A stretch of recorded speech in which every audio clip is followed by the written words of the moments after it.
Militer Rusia memperbarui informasi operasi militer khusus di Ukraina dalam 24 jam terakhir. Juru bicara militer Rusia Igor Konasenkov tanggal 15 Juli merilis serangan rudal berbasis laut presisi tinggi kaliber tanggal 14 Juli menghancurkan markas garnisun Ukraina di Vinnytsia. Igor menyebut saat rudal datang, sedang digelar pertemuan para komandan angkatan bersenjata Ukraina dengan perwakilan pemasok persenjataan asing dan membahas rencana pengiriman pesawat dan artileri. Juga membahas jadwal reparasi pesawat Ukraina. Serangan itu mengakibatkan eliminasi peserta rapat, kata Igor Konasenkov. Terpisah, Presiden Ukraina Volodymyr Zelensky menyebut serangan di Vinnytsia menyasar warga sipil. Konflik Rusia dan Ukraina memasuki hari 142, belum ada kemajuan signifikan dua pihak untuk berdamai. Pertemuan terakhir di Istanbul, Turki pekan ini belum menghasilkan kesepakatan.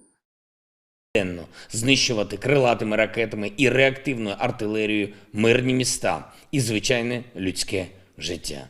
Внаслідок лише одного ракетного удару по нашому місту Вінниця убито 23 людини, 3 дітей до 10 років.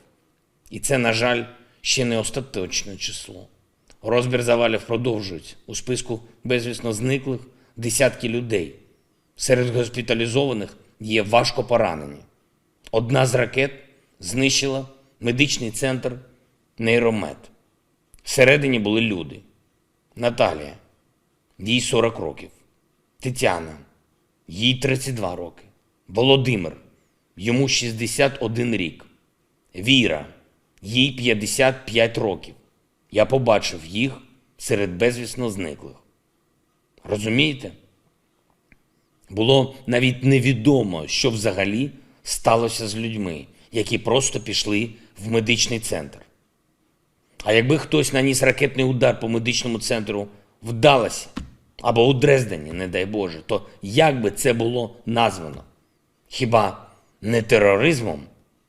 Серед загиблих сьогодні у Вінниці дівчинка, їй було 4 роки, їй звати Ліза.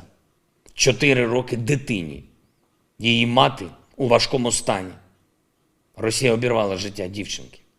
Якраз у той час, коли в Нідерландах, в Гаазі відбувалась конференція щодо російських воєнних злочинів.